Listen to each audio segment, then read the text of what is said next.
वो कौन से खान पान हैं जिन्हें बिल्कुल अवॉइड करना चाहिए, बहुत खतरनाक है दांतों के लिए? देखिए, सबसे ज़्यादा तो तंबाकू, गुटखा, स्मोकिंग, बीड़ी, ये सब तो बिल्कुल ही ना ही आपके दांतों पर, आपकी पूरी बॉडी के लिए अच्छे नहीं हैं। आपको पता ही है आजकल इतना ज़्यादा ना कि खाली दांत के कलर को चेंज करना और मसूड़ों को इन्फेक्ट करना, बट कैंसर, ओरल कैंसर भी बहुत आजकल देखा जा रहा है। ये इसी वजह से है कि आप बहुत तंबाकू, पान, गुटखा, खैनी और स्मोकिंग, बीड़ी, इन सब की वजह से।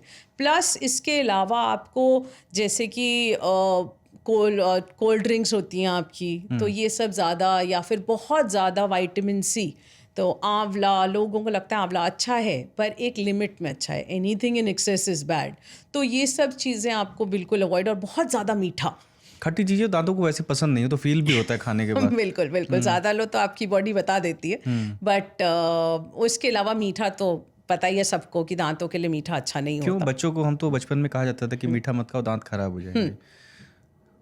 लेकिन बड़े होने पे तो कोई ये नहीं कहता है कि मीठा मत खाओ। मीठा क्या करता है दांतों के साथ? देखिए, मीठा जो होता है ना, दांत पे चिपक जाता है, तो जहाँ पे भी चिपक जाता है वहाँ पे कीटाणु आने लग जाते हैं और दांत को सड़ा देते हैं। तो बल्कि जैसे आपने बचपन की बात करी, तो आज की डेट में हम बच्चों को यही बोलते हैं, देखो मीठा से रोक नहीं पाते हम बचपन में आजकल, क्योंकि इतना जंक फूड है, इतना मीठा है कि मुश्किल है बोलना कि आप मत खाओ, बच्चे फिर भी खाते हैं।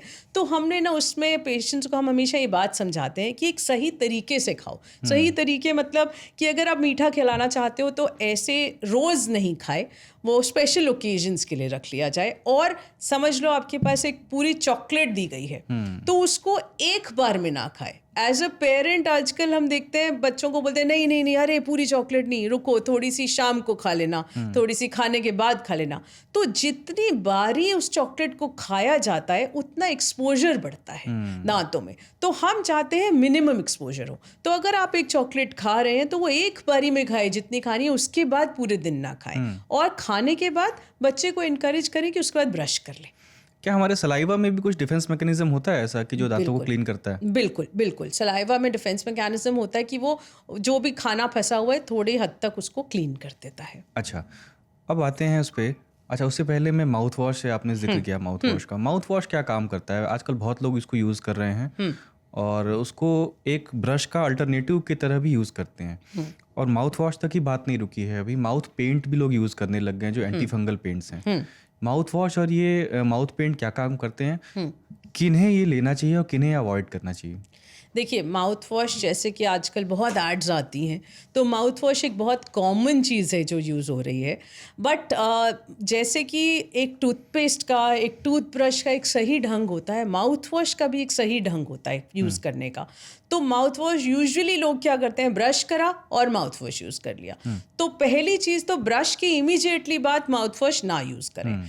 तो एटलीस्ट हाफ एन आवर का गैप होना चाहिए between brushing and using the mouth wash, क्योंकि जो माउथ वॉश के इंग्रेडिएंट्स हैं और जो आपके टूथपेस्ट के इंग्रेडिएंट्स हैं वो आपस में एक्ट करते हैं, इंटरैक्ट करते हैं, तो उसमें दोनों काम नहीं कर पाते। तो एक तो आधे घंटे का गैप रखें। और माउथ वॉश कभी भी टूथपेस्ट की जगह नहीं आप यूज़ कर सकते, क्योंकि जो टूथपेस्ट है वो अलग काम करती है, वो ऊपर के खाने को हटाती है जो फंसा हुआ खाना है, और माउथ वॉश एंटीबैक्टीरियल है, जो छुटपुट इधर उधर बैक्टीरियाज हैं उसका ध्यान रखती है। तो वो उसकी जगह नहीं, वो उसका अलग अपना काम है, उसका अपना अलग काम है। प्लस सबसे ज़रूरी बात है, कोई भी माउथ वॉश 3 हफ्ते से ज़्यादा एट अ स्ट्रेच यूज़ नहीं करना चाहिए, जो लोगों को नहीं इन्फॉर्मेशन होती, क्योंकि उससे भी देखा गया, उससे भी स्टेनिंग हो जाती है।